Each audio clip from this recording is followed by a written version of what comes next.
ஹாய்ங்க, எல்லோரும் எப்படி இருக்கீங்க? நல்லா இருக்கீங்களா? வாங்க இன்றைக்கி குண்டு குண்டு குலோப் ஜாமுன் எப்படி செய்கிறது அப்படின்னு பார்க்கலாம். ரொம்ப ஈஸியாக செஞ்சிடலாம். இது எப்படி செய்கிறதுன்னு வாங்க பார்க்கலாம். ரொம்ப சுலபமாக செய்யக்கூடியதாங்க. நான் 2 பாக்கெட் ஸ்வஸ்திக் குலோப் ஜாமுன் மாவு எடுத்திருக்கேன். கொஞ்சமாக ஏலக்காய் பொடி, இதுக்கு 1 டம்ளர் அளவுக்கு தண்ணி எடுத்திருக்கேங்க. 150 ml தண்ணி எடுத்திருக்கேன். சர்க்கரை வந்து 1.5 கிலோ அளவுக்கு எடுத்திருக்கேன். உங்களுக்கு சர்க்கரை கம்மியாக வேணும்னா நீங்கள் குறைச்சி கூட போட்டுக்கலாம். இப்போ இந்த டம்ளரில் வந்து நான் 6 டம்ளர் தண்ணி வச்சுருக்கிறேன். இந்த டம்ளர் வந்து 250 ml தண்ணிங்க. 1/4 லிட்டர் அப்படின்னா 6 டம்ளர் தண்ணி சேர்த்துருக்கேன். இப்போ சர்க்கரையை சேர்த்துட்டு நம்ம சர்க்கரை பாகு காய்ச்சிக்கலாம். பாகுன்னா நமக்கு வந்து கம்பி பதம் எதுவும் தேவையில்லை. சர்க்கரை கரைஞ்சி வந்தால் போதும்.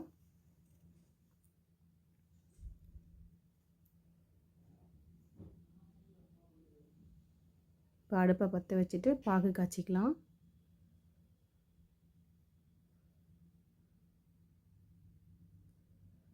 சர்க்கரை நல்லா கரைஞ்சி வரணும்.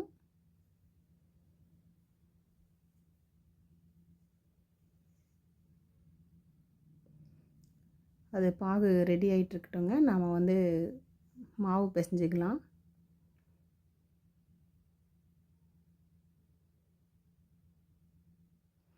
எம்டிஆரில் தான் செஞ்சுருக்கேங்க. இப்போ தான் ஃபஸ்ட் டைம் வந்து ஸ்வஸ்திக் அப்படிங்கிற குலோப் ஜாமுன் மாவு வாங்கியிருக்கேன்.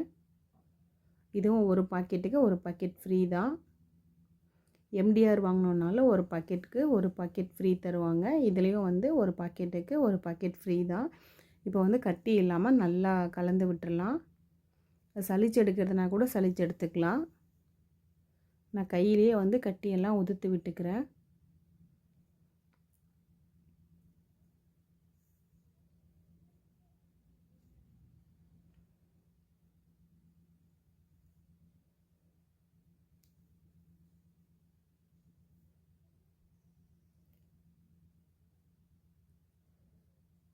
வந்து தண்ணி வந்து தெளித்து நம்ம மாவை பிசைஞ்சிக்கலாம். கொஞ்சம் கொஞ்சமாக தெளிச்சுட்டு நம்ம பிசைஞ்சிக்கலாம்.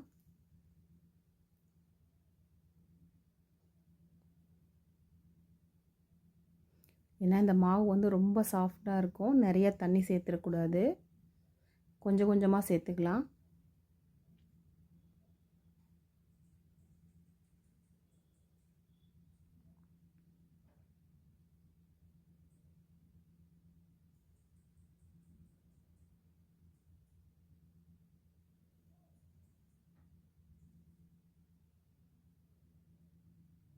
ரொம்ப சப்பாத்தி மாவு மாதிரி அழுத்தி பிசையாமல் லைட்டாகவே பிசையணும் இந்த மாவு.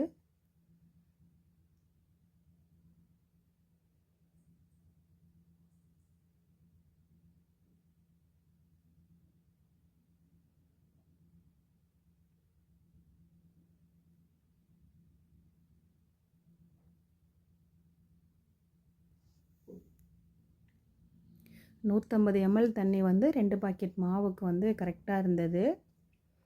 ஒரு டம்ளருங்க, டீ குடிக்கிற டம்ளரில் 1 டம்ளர் அளவுக்கு தண்ணிங்க. 150 ml எடுத்தால் சரியாக இருந்தது.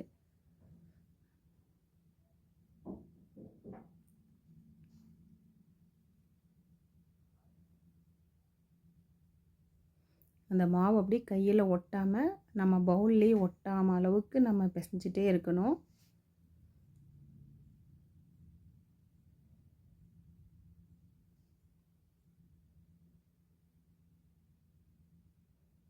அவ்வளோதான். இப்போ பிசைஞ்சாச்சு. இது ஒரு 5 நிமிஷம் நாம் வந்து அப்படியே ஒரு மூடி போட்டு மூடி வச்சிடலாம்.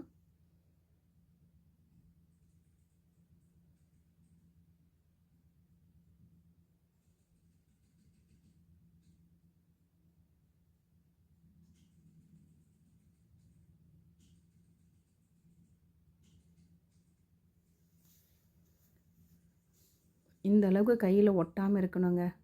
அப்போ தான் குலோப் ஜாமுன் நமக்கு வெடிப்பு இல்லாமல் சூப்பராக உருண்டையாக வரும்.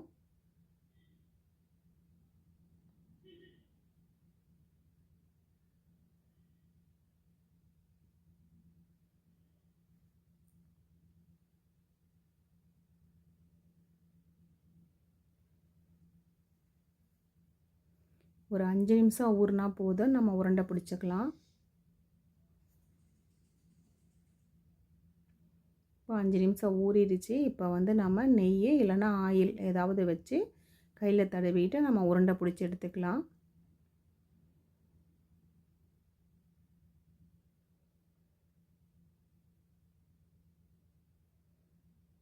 எங்கள் வீட்டில் வந்து கொஞ்சம் பெரிய குலோப் ஜாமுன் தான் கேட்பாங்க. அதனால் நான் வந்து பெரிய உருண்டையாகவே பிடிச்சிக்கிறேன். உங்களுக்கு எந்த மாதிரி சைஸ் வேணுமோ நீங்கள் வந்து உருண்டை பிடிச்சிக்கலாம்.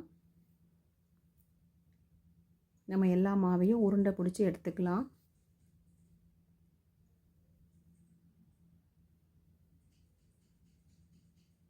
நல்லா உருட்டி தாங்க பிடிக்கணும். அப்போ தான் வந்து வெடிப்பு இல்லாமல் வரும். இப்போ சர்க்கரை பாகு வந்து நல்லா கொதித்து ரெடி ஆகிடுச்சு. பாருங்கள், உருண்டை பிடிச்சாச்சு. இப்போ எண்ணெயை சூடுபடுத்திட்டு நம்ம எல்லாத்தையும் வந்து உருண்டையெல்லாம் பொரித்து எடுத்துக்கலாம். நான் ஏலக்காய் பொடி சேர்த்துட்டு பாகு வந்து அடுப்பை ஆஃப் பண்ணிட்டேன். இப்போ வந்து நம்ம குலோப் ஜாமுன் வந்து பொரித்து எடுத்துக்கலாம். எண்ணெய் வந்து நல்லா மிதமான சூட்லேயே இருக்கணுங்க. அப்போ தான் குலோப் ஜாமுன் நல்லா வந்துடும். தீ வந்து கம்மி பண்ணிட்டோம்னா எல்லாம் வெடித்து வந்துடும். அதனால் கரெக்டான தீயிலேயே எல்லாம் பொரித்து எடுத்துக்கலாம்.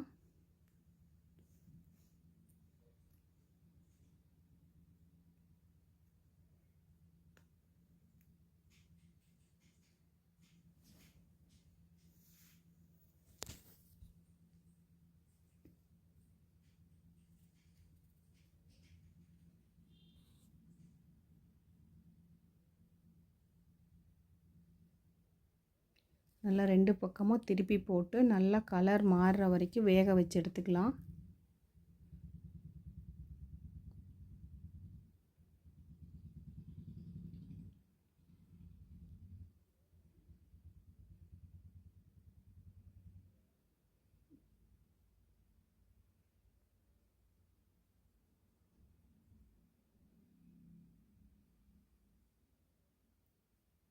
சூப்பராக எல்லாம் கலர் மாறிடுச்சுங்க. இப்போ நம்ம எல்லாம் அரிச்சு எடுத்துக்கலாம்.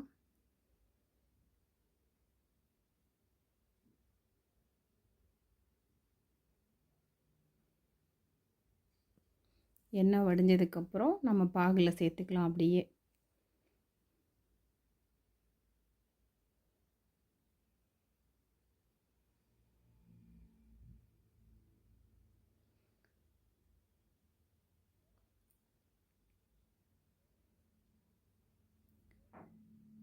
சூடான பாகில் போட்டு எடுக்கும்போது தான் குலோப் ஜாமுன் வந்து சூப்பராக இருக்குங்க. நல்லா ஊறி வரும்.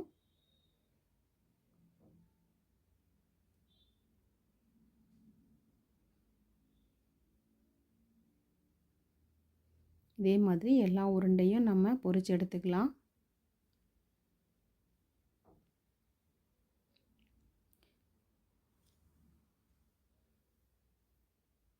பாருங்கள், சூப்பரான குண்டு குண்டு குலோப் ஜாமுன் வந்து ஏலக்காய் பொடியும் நான் சேர்த்துட்டேன்.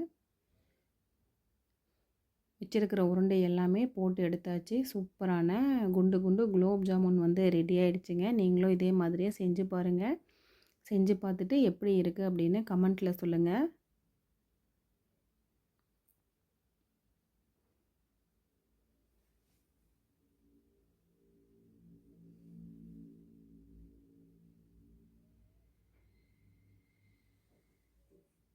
சூப்பரான குலோப் ஜாமுன் ரெடி.